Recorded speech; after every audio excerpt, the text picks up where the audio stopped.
అన్నమయ్య జిల్లా లక్కిరెడ్డిపల్లిలో సాక్షి విలేకరిపై హత్యాయత్నం జరిగింది. రాత్రివేళ బైక్పై వెళ్తున్న సాక్షి విలేకరి నరసింహారాజుని కారుతో ఢీకొట్టేందుకు యత్నించారు దుండగులు. కేకలు వేస్తూ సాక్షి విలేకరి బైక్ను వెంబడించారు. వారి నుంచి తప్పించుకున్న నరసింహారాజు మార్గమధ్యలోని ఏకిలపల్లిలో తలదాచుకుని ప్రాణాలు దక్కించుకున్నాడు. తర్వాత లక్కిరెడ్డిపల్లిలో పోలీస్ స్టేషన్లో ఫిర్యాదు చేశాడు. గతంలో కూడా 2 సార్లు తనపై దాడికి యత్నం జరిగిందని ఫిర్యాదులో పేర్కొన్నాడు. తనను కారులో వెంబడించిన దుండగులను గుర్తించి చర్యలు తీసుకోవాలని నరసింహారాజు కోరాడు.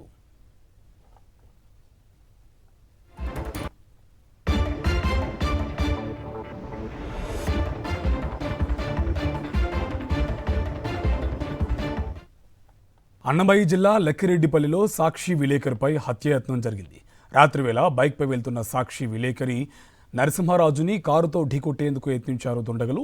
కేకలు వేస్తూ సాక్షి విలేకరి బైక్ను వెంబడించారు. వారి నుంచి తప్పించుకున్న నరసింహారాజు మార్గమధ్యలోని ఏకిలపల్లిలో తలదాచుకుని ప్రాణాలు దక్కించుకున్నాడు. తర్వాత లక్కిరెడ్డిపల్లిలో పోలీస్ స్టేషన్లో ఫిర్యాదు చేశాడు.